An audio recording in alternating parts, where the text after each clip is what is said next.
Ferguson ခေတ်အလွန်မှာ Amorim ကဘာတွေဘလို့လုပ်ပြအောင်မှာလဲဆိုတာကျွန်တော်တို့စောင့်ကြည့်ရတော့မှာပဲဖြစ်ပါတယ်ကျွန်တော်ရဲ့ YouTube channel လေးကိုလည်း like and subscribe လေးပြုလုပ်ပေးသွားကြပါအောင်ခင်ဗျအရင်ပြီးခဲ့တဲ့ရာသီမှာတော့အခုရာသီမှာပါ Manchester United အသင်းကပွဲစဉ်အစတွေမှာရလဒ်တွေကစိုးဝါးနေခဲ့တယ်ဘလို့စိုးဝါးလဲဆိုရင်မရှုံးတဲ့ပွဲစဉ်တွေကိုရှုံးနေခဲ့ကြတယ်အဲ့ဒီအခြေအနေတွေကြောင့်နီးပြ Amorim က Manchester United ဘုတ်အဖွဲ့နဲ့ညနေချင်းဆိုင်ထိတ်တိုက်တွေ့ဆုံရတဲ့အခြေအနေမျိုးကိုလည်းရောက်သွားခဲ့တယ်ပေါ့နော်အဲ့လိုတွေးဆုံခဲ့တဲ့အချိန်မှာလည်း Manchester United အရာရှိတွေကကစားကွက်ကိုပြောင်းလဲပေးဖို့နီးပြဖြစ်သူ Amorim ထံကိုတောင်းဆိုခဲ့ကြတယ်ထို့တောင်းဆိုမှုနဲ့ပတ်သက်ပြီးတော့ Amorim ဘက်ကလည်းတော်တော်လေးအံ့ဩသွားခဲ့ရတယ်လို့သူကသတင်းဌာနတွေမှာပြောခဲ့တယ်ပေါ့ Amorim ဟာသူ့ရဲ့နီးစနစ်ကပြဿနာမဟုတ်ဘူးကစားကွက်ကိုပြောင်းခြင်းရင်တော့သူ့ကိုနီးပြအဖြစ်ကနေထုတ်ပယ်မှရမယ်ဆိုပြီးတော့ interview တစ်ခုမှလည်း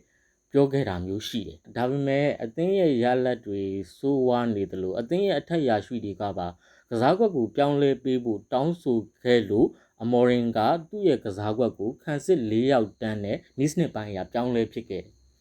ထို့သူအဲ့လိုပြောင်းလဲပြီးမှAmorim ကပွဲစဉ်၃ပွဲကိုလည်းဇက်တိုက်အနိုင်ရအောင်စွမ်းဆောင်ပြနိုင်ခဲ့တယ်။အဲ့အနိုင်ရတဲ့ပွဲစဉ်တွေကလည်း Sunderland, Liverpool,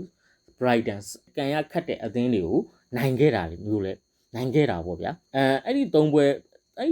ထဲမှာ Liverpool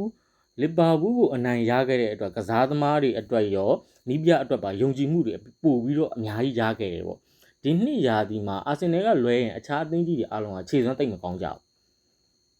။Arsenal တော့မှတစ်ချက်ရုံးကန်ရတဲ့အခြေအနေမျိုးမှာရှိတယ်ပေါ့ဗျာ။ဒါပေမဲ့ Manchester United ကစွမ်းဆောင်ရည်အကောင်းဆုံးပုံစံကိုပြန်ပြီးတော့ရရှိနေတယ်။သူတို့ရဲ့ယာဒီအဖွင့်ကတခြား Premier League အသင်းကြီးတွေထက်ပွဲရပိုကျက်တယ်။သူတို့အတွက်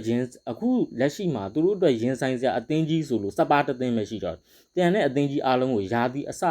ပထမအကြော့အတွက်ရင်ဆိုင်ခဲ့ပြီးပြီပေါ့။ဒီလိုအခြေအနေမှာတော့ Manchester United ကအဆင့်1နဲ့3မှတ်သာကွာတဲ့အဆင့်4နေရာကိုရောက်ရှိနေပြီ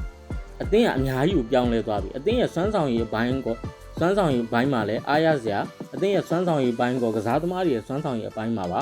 ပို့ပြီးတော့အားရစရာဖြစ်သွားတယ်ပေါ့အဲ့ဒါကြောင့်ဒီတစ်ပတ်ကတော့ Carrington မှာအပြုံးပန်းတွေပွင့်နေမဲ့ရက်သက်တစ်ပတ်လို့ပြောချင်ပါတယ်ကျွန်တော်ရဲ့ channel လေးကိုလည်း like and subscribe လေးပြုလုပ်ပြီးသွားကြပါဦးခင်ဗျ